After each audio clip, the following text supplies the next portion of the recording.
Hello students. तो बच्चों, आज हम बात करेंगे डिस्कवरी ऑफ इलेक्ट्रॉन की। ये जिसको हम आज कहते हैं कि ये एटम का फंडामेंटल पार्टिकल है। तीन फंडामेंटल पार्टिकल है, इलेक्ट्रॉन, प्रोटॉन और न्यूट्रॉन, जिसमें से आज हम इलेक्ट्रॉन की डिस्कवरी के बारे में बात करेंगे। क्योंकि डाल्टन एटॉमिक थ्योरी के आने तक एटम को न्यूट्रल समझा जाता था। बाद में फैराडे के जो कुछ एक्सपेरिमेंट थे, किसके ऊपर, डिस्चार्ज ट्यूब एक्सपेरिमेंट किए थे उन्होंने, वो क्या स्टडी करना चाहते, बेसिकली क्या स्टडी कर रहे थे, वो कंडक्शन स्टडी कर रहे थे। कंडक्शन किस चीज की? कंडक्शन इलेक्ट्रिसिटी की, कि इलेक्ट्रिसिटी पास हो भी सकती है, नहीं हो सकती। वो इलेक्ट्रिसिटी की कंडक्शन स्टडी कर रहे थे, किसमें से? Through gases.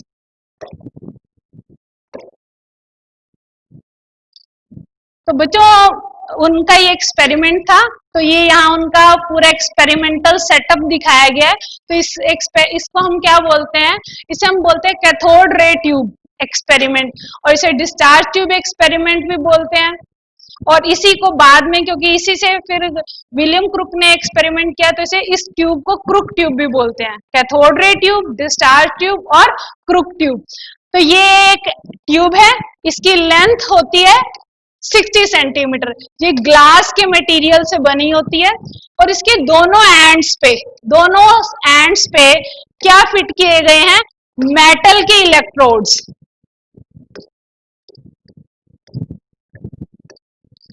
ठीक है, दोनों एंड्स पे मेटल के इलेक्ट्रोड फिट किए गए हैं, और यहाँ एक हाई वोल्टेज जनरेटर का यूज किया गया है, जिससे हम वोल्टेज सप्लाई देंगे। तो ये बैटरी का पॉजिटिव टर्मिनल है और ये बैटरी का नेगेटिव टर्मिनल है। तो जो इलेक्ट्रोड बैटरी के पॉजिटिव टर्मिनल से कनेक्टेड है, उसे हम बोलते हैं एनोड, और जो इलेक्ट्रोड बैटरी के नेगेटिव टर्मिनल से कनेक्टेड है, उसे हम बोलते हैं कैथोड। तो ये हमारा कैथोड है और ये हमारा एनोड है। और बच्चों, यहाँ आपको एक साइड ट्यूब दिखाई दे रही है। तो ये साइड ट्यूब बच्चों किस लिए लगाई गई है?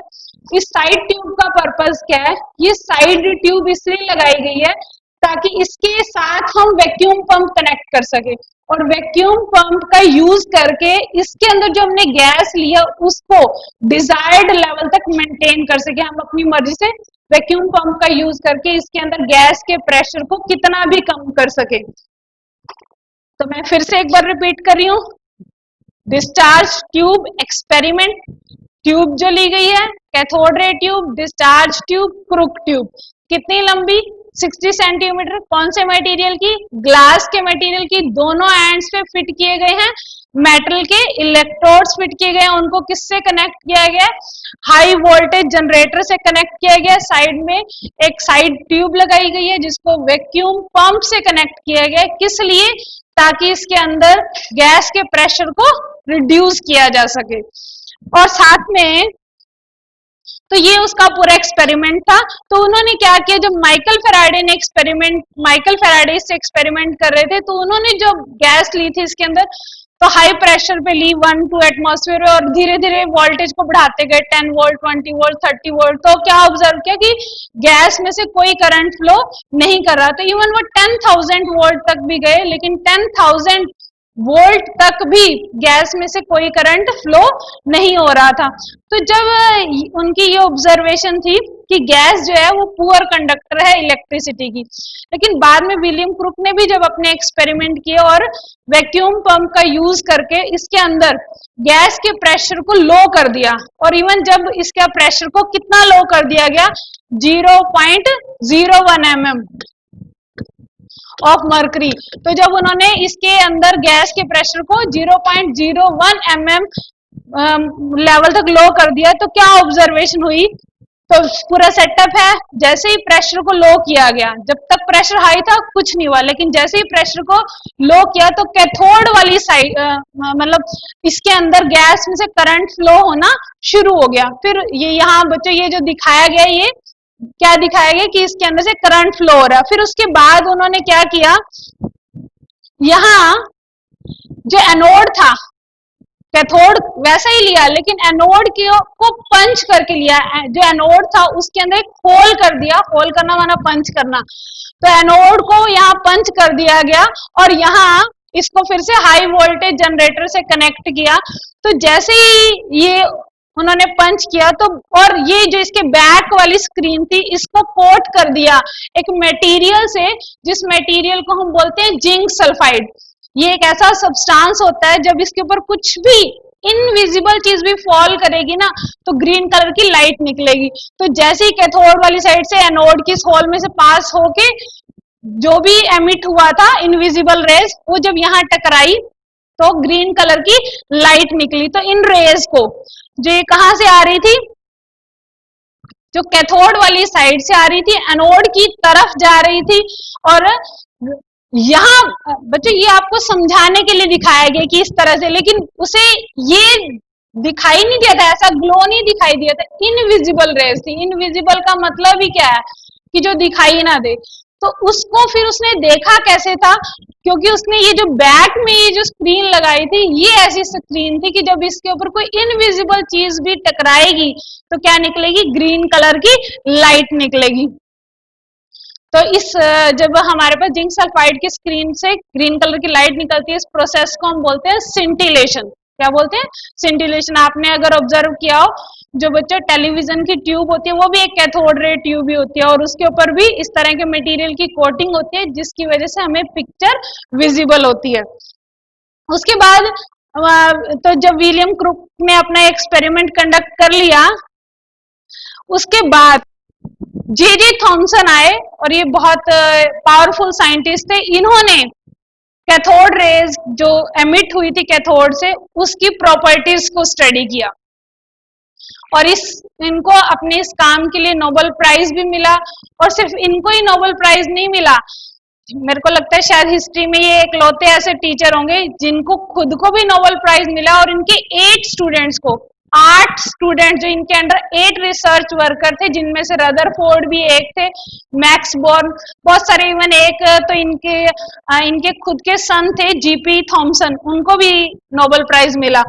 तो एक टीचर और उसके 8 स्टूडेंट्स को नोबेल प्राइज मिला, ये अपने आप में बहुत बड़ी बात है। तो जे थॉमसन ने क्या स्टडी की, प्रॉपर्टीज ऑफ कैथोड रे। तो इन्होंने देखो क्या क्या ऑब्जर्वेशन की। तो सबसे पहली जो ऑब्जर्वेशन इन्होंने की, इन्होंने इस कैथोड रे ट्यूब में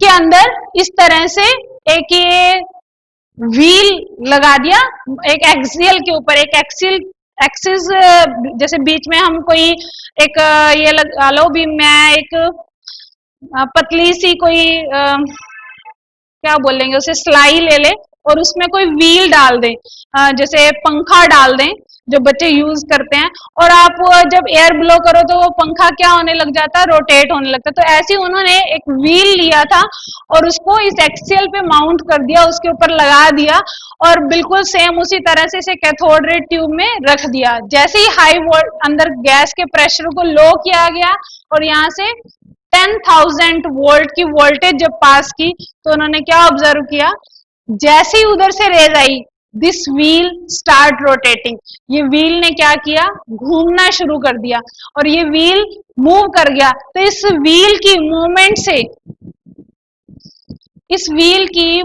से ये बात क्लियर हुई कि जरूर कैथोड रे कुछ मटेरियल पार्टिकल से मिलके बनी थी, जिन मटेरियल पार्टिकल्स ने इस व्हील को रोटेट कर दिया। सेकंड जो ऑब्जर्वेशन थी कि जब कैथोड रेज को एक मेटल की फॉइल के ऊपर डाला गया तो ये मेटल की फॉइल क्या हो गई थी, ये गर्म हो गई थी। तो cathode rays produce heating effect. तो उन्होंने ये ऑब्जर्व की कि देखो यहाँ रेड कलर दिखाया तो ये गर्म हो जाते हैं। फिर नेक्स्ट उन्होंने क्या किया, यहाँ एक ऑब्जेक्ट लगा दिया और उस ऑब्जेक्ट, जैसे ही कैथोड रेज उस ऑब्जेक्ट के ऊपर पड़ी तो बैक में एक शेडो बन रही थी। अगर इस ऑब्जर्वेशन से उन्हें ये पता चला कि कैथोड रे स्ट्रेट पाथ में चलती हैं। बच्चों कैसे चलती हैं, स्ट्रेट पाथ में। अगर वो स्लैंटिंग पोजीशन में चलती तो उसकी शेडो या छोटी बनती या बड़ी बनती या ब्लर बनती, लेकिन ये बिल्कुल शार्प शेडो बनी थी और बिहाइंड में बनी थी। तो इस ऑब्जर्वेशन से ये पता चला कि कैथोड रेज कैसे चलती हैं, स्ट्रेट पाथ में चलती हैं। उसके बाद इसके ऊपर कौन सा चार्ज होगा जो इसके अंदर पार्टिकल है, इसके लिए उन्होंने क्या किया, इसके अराउंड इलेक्ट्रिक फील्ड अप्लाई किया। इलेक्ट्रिक फील्ड परपेंडिकुलर डायरेक्शन में अप्लाई कर दिया। अगर ये पॉजिटिव की तरफ मुड़ जाएंगी तो मतलब नेगेटिव चार्ज है, तो ये कहाँ मुड़ गई, पॉजिटिव की तरफ। अगर ये नेगेटिव की तरफ मुड़ जाती तो इसके ऊपर कौन सा चार्ज था, पॉजिटिव चार्ज। तो क्योंकि ये नेगेटिव की तरफ मुड़ गई, इसी तरह से मैग्नेटिक फील्ड का भी इफेक्ट देखा गया। ये यहाँ पॉजिटिव की तरफ मुड़ी तो इससे ये पता चला कि इसके ऊपर नेगेटिव चार्ज है। तो कैथोड रेज किससे मिलके बनी है, नेगेटिव चार्ज मटेरियल पार्टिकल से मिलके बनी है। और मैग्नेटिक फील्ड के से भी ये क्या हो जाती है, डिफ्लेक्ट। यहाँ नॉर्थ साउथ मैग्नेट लगा दिए तो भी क्या होगी, कैथोड रेज अपने। तो बच्चों ये कैथोड रेज है, मेन 2 पॉइंट बताए ना, मटेरियल पार्टिकल से मिलके बनी होती है और उन मटेरियल पार्टिकल्स के ऊपर कौन सा चार्ज होता है, नेगेटिव चार्ज होता है। तो ये मटेरियल पार्टिकल जिससे कैथोड रेज मिलके बनी थी, जिनके ऊपर नेगेटिव चार्ज था, उनको हम क्या कहते हैं, इलेक्ट्रॉन्स। तो उन्होंने इलेक्ट्रॉन की डिस्कवरी की थी कि कैथोड रेज इलेक्ट्रॉन से मिलके बनी है।